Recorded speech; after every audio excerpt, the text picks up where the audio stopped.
Welcome to the Security Weekly News wrap-up for the week of 28 March, but it's actually April today. Joe Biden, PHP, North Korea, Octal numbers are not your friend. All this and show wrap-ups on this edition of Security Weekly News. This is Security Weekly, for security professionals, by security professionals. We interrupt our program to bring you this important message. It's the show that keeps you up to date on the latest security news twice a week. Your trusted source for accurate security information and expert analysis. It's time for Security Weekly News. As technology continues to evolve and expand, so have the attackers that put our critical systems in jeopardy. Core Impact from Core Security is a penetration testing tool that safely finds vulnerabilities using the same techniques of adversaries, with certified exploits and wizards that guide you through critical pen tests while maximizing the time of advanced testers by automating their routines. With Core Security, you can safeguard your infrastructure by limiting access, detecting threats, testing for security weaknesses, and efficiently monitoring data. Visit securityweekly.com/core security.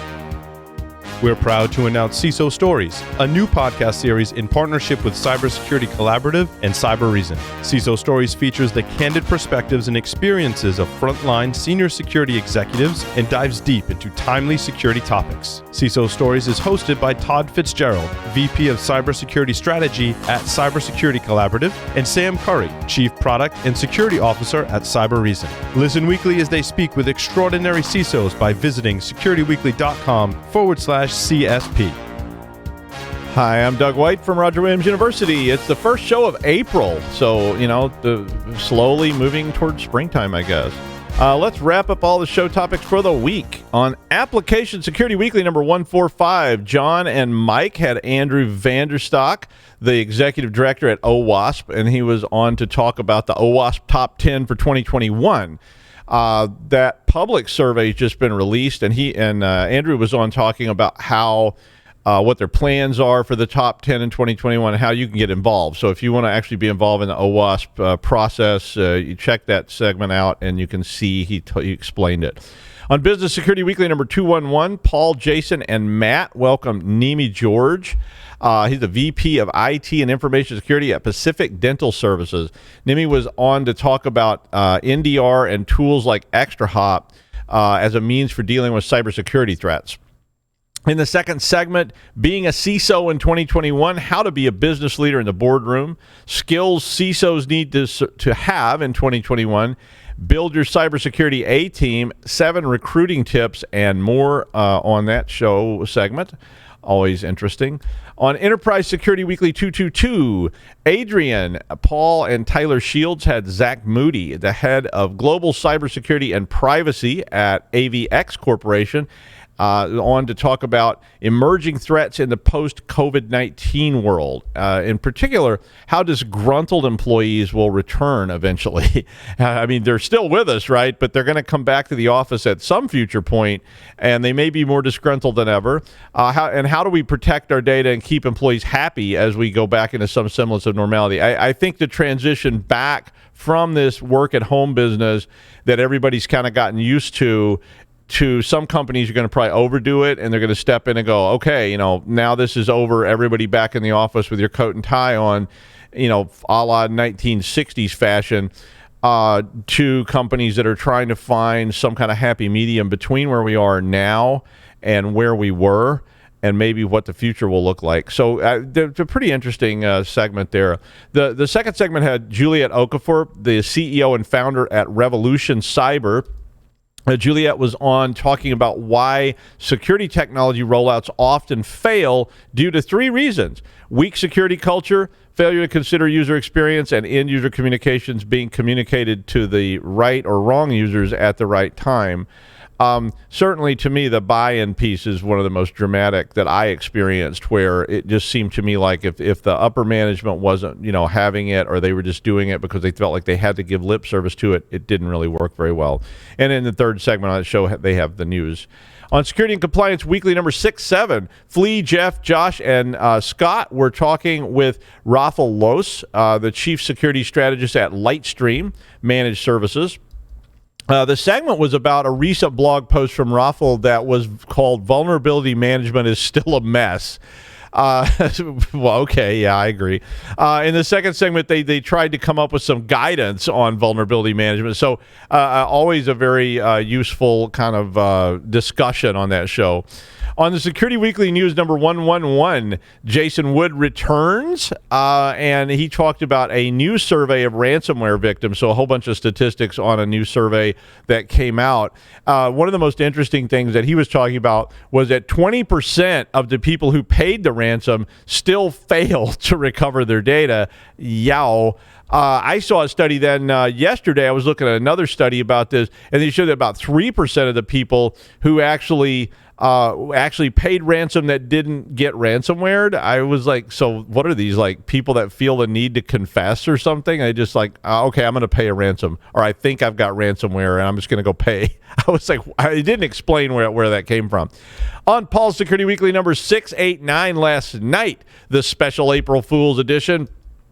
In the first segment, Nick Percoco, the CISO at Kraken. How do you say? Is it Kraken? I think it's Kraken. Or it could be Kraken. I don't know.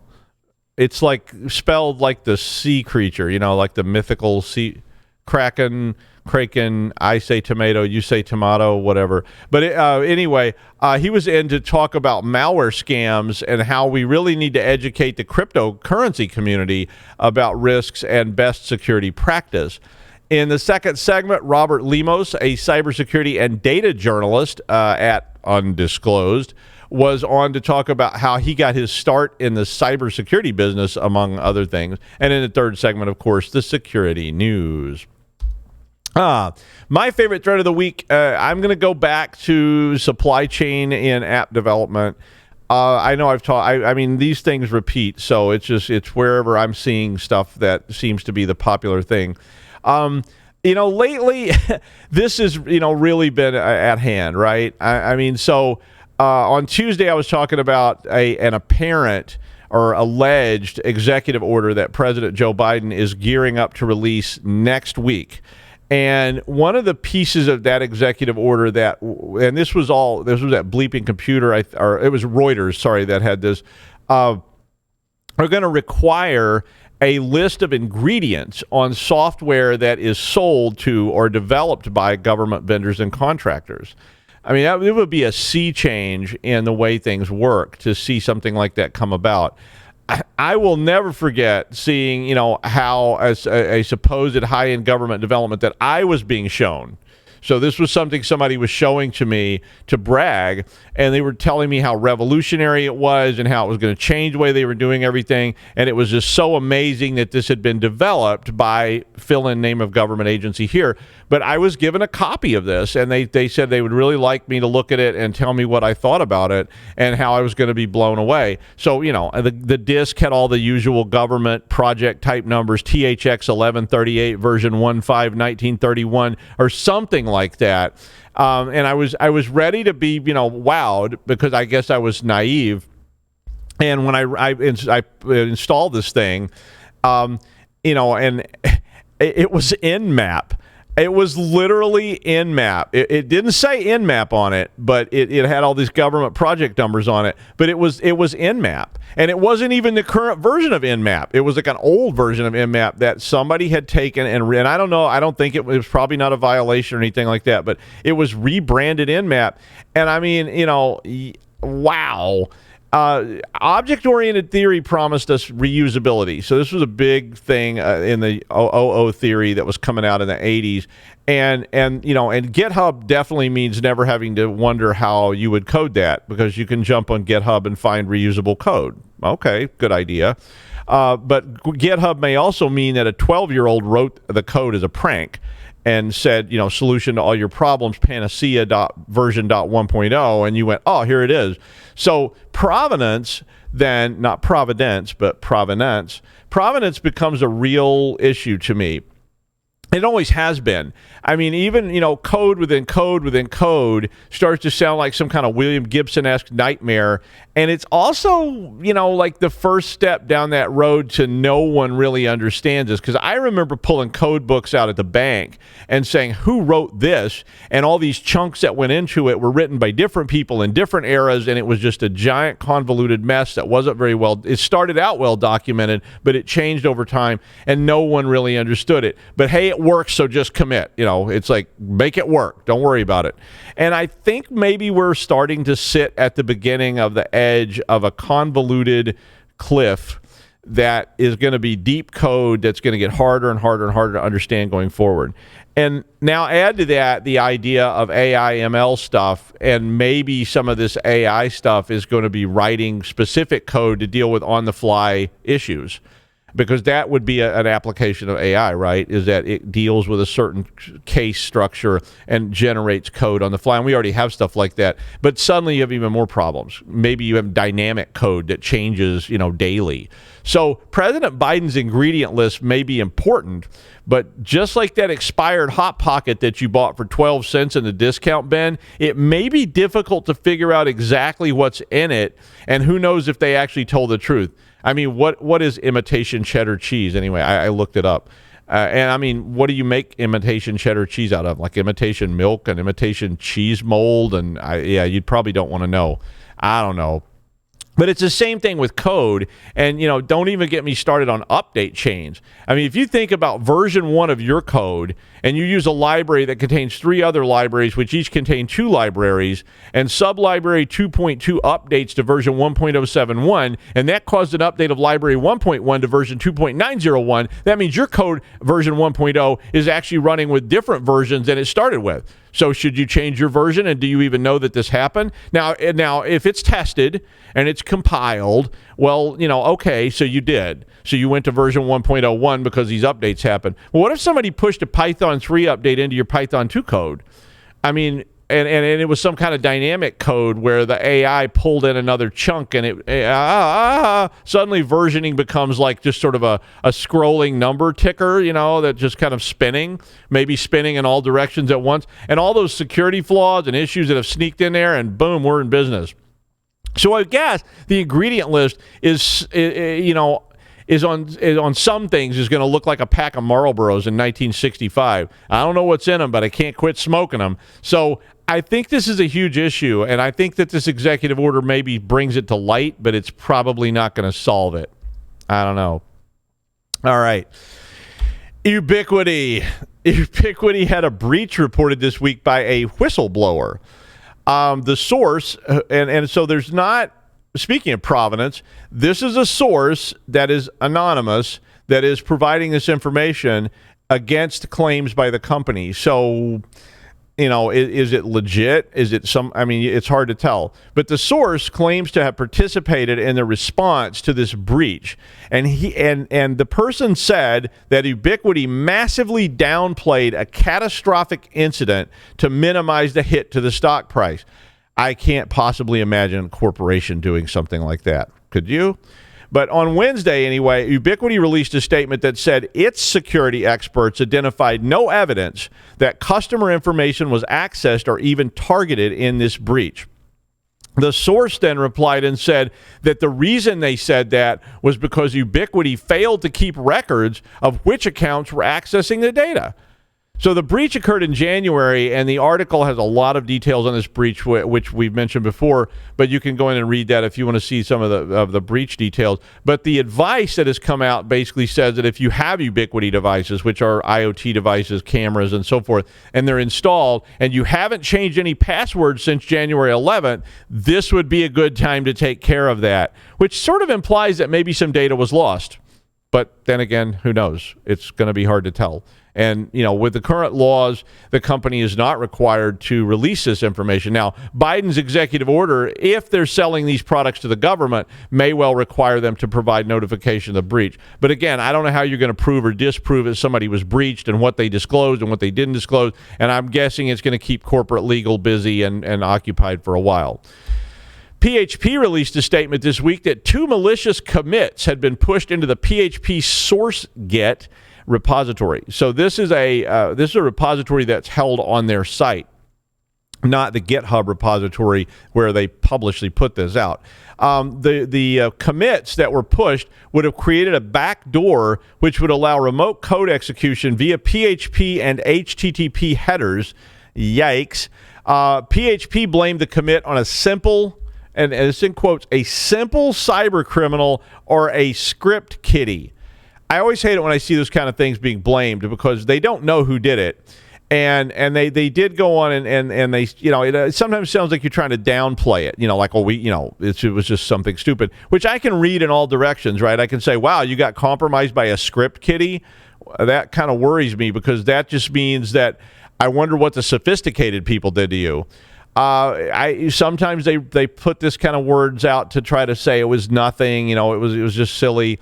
So it's hard to tell, but I don't know. It worries me a little bit about that. But they did say that the back door was not very well concealed, indicating that they may have wanted to get caught. I don't know about that. Or that they weren't very skilled. That I might buy a little more. So it does sound better. PHP did say that as a result of this, they're going to phase out their internal infrastructure and only use GitHub in the future. The code was development code, so don't panic. The code was a development site for PHP 8.1, which is not due out yet until later this year. So it should not affect any existing operation, but it does once again illustrate the dangers of these types of attacks and these supply chain attacks. And it makes me wonder how many people are out there testing supply chain attacks, and could this have possibly been a test? Let's just see if they catch it. We're trying to figure out ways to push these commits, or it could be some 12-year-old kid who was trying to play a prank. It's hard to say. Sorry, 12-year-olds. I know some of you are quite skilled. It could be a 50-year-old script kiddie too. I did just have to talk about this story a little bit. It was on Pulse Security Weekly last night.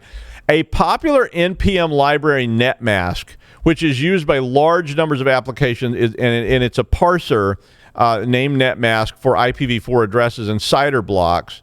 That's that thing that happens like a quadrillion times a day in binary everywhere.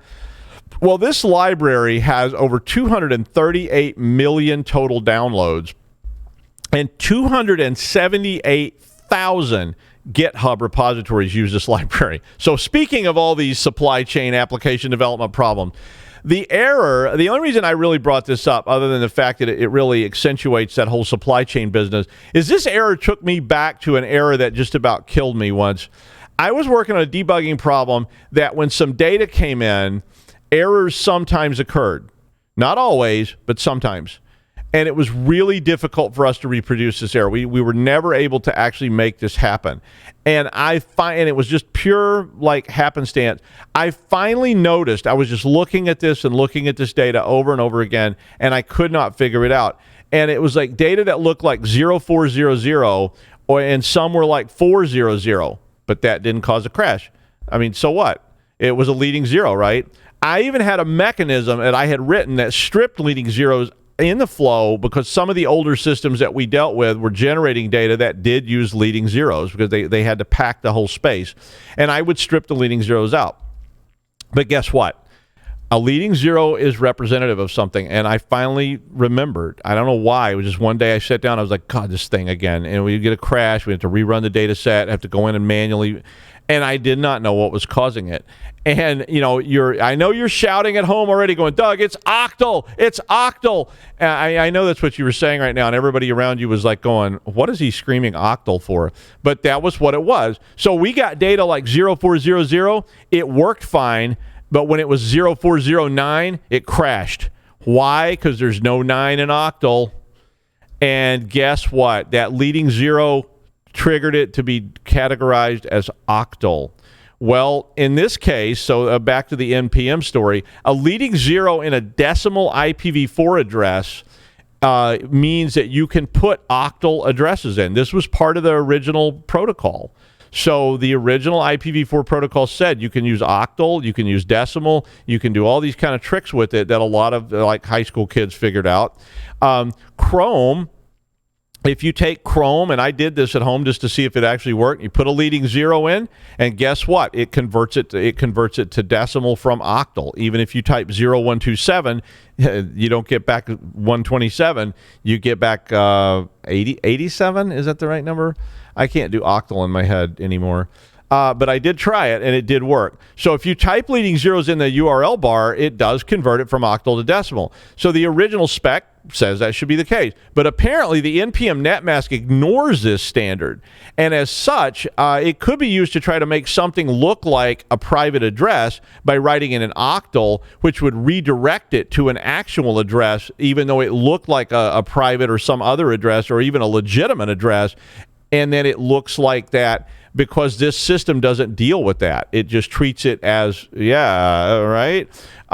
So it might fool the rule parser. So it's kind of parser. It's kind of like writing URLs in decimal numbers. If you've ever done that trick, I've showed that to people and everybody go, wow, take the whole binary, so the 32 bits of binary, and convert it to a 32-bit decimal number and use that, and you can go to sites that NetNanny and these other filters were blocking, and pretty much everybody learns that right away. Anyway, it was a very interesting story about this esoteric issue. They do have a fix available for it. If you're interested in such things, you might like reading that particular story. President Joe Biden extended Executive Order 13694, which was originally written by President Obama in 2015. This order allowed the government to block the property of persons engaging in significant malicious cyber-enabled activities. The order was extended 4 times by President Trump, and the order is targeted at persons outside the United States in whole or substantial part who pose an unusual or extraordinary threat to national security, foreign policy, and the economy of the United States. It basically means they can freeze your assets if you attack the United States.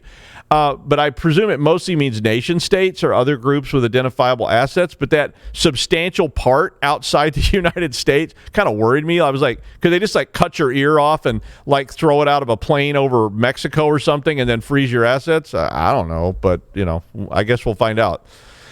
Legacy models of QNAP NAS are vulnerable to 2 0 days that are as yet unpatched. I think they actually are patched on some of the models, but these affect TS231 NAS devices, and the 0 days basically allow someone to remotely manipulate stored data and hijack the device, and can also affect some newer NAS gear from QNAP. There is a patch for some of the older models, and it's not clear how many other QNAP devices are impacted by this, but the story has all the details and the CVEs and the attacks. I just wanted to put that in there in case you're using those kind of devices. You might want to check that out. Google discovered a fake website that is being used by North Korean APTs, which includes fake Twitter and LinkedIn profiles for a company called Secure Elite. I think it's Secure Elite is how you're supposed to say that. And it claims to be a security company that's located in Turkey. Google Tag said the company offers pen tests, assessments, and so forth, but that there's clear indication that this is the work of Zinc, which is a North Korean APT, because it is very, very similar to a campaign that was run earlier this year, back in January, that targeted security researchers that pretty much operated the exact same way. They put up a website. It was a Zinc operation based. It was associated with Lazarus as well. And in January, they basically posted a PHP public key as a lure to visit a site which contained a browser exploit. The attack then also developed social engineering via Twitter and LinkedIn to develop a trust relationship with researchers. Discord and Telegram were also involved in this to try to make the whole thing seem totally legit. And eventually what happened was, once they developed trust with you, the researchers were provided an infected Visual Studio project, which installed backdoors on the researchers' systems and was then used to exfiltrate data. The current campaign seems to be going down the same road, but Tag said they have not yet seen any malicious activity, so it may just be the beginning of the campaign. So you may want to be careful who you trust on that. And finally, an alleged member of the Mafia, who was a fugitive from the Italian police, was arrested in the Dominican Republic. And I think is this the plot of Lilyhammer? I've never watched that show, but it sounds familiar.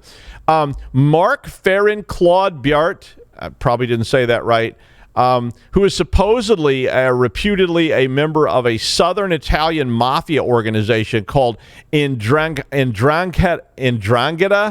and they apparently control the European cocaine market. Anyway, he was on the run after being targeted by the Italian police and was apparently making cooking videos on YouTube, and he did hide his face in the videos. He revealed his recipes, but he hid his face. But his tattoos, his tattoos were visible in the videos. And I guess someone who was watching these cooking shows from the Dominican Republic noticed and figured out where he was, and he ended up getting arrested. He was probably as surprised as I am that somebody noticed this, put the tattoos together with the person, and, next thing you know, you're in handcuffs. And that's the news wrap-up for the week of 28 March 2021 in the time of plague. Will I soon be eligible for a shot? Maybe. Bill Gates keeps calling me and saying, be sure and get my shot. So I'm going to run out and get it. Get yours too.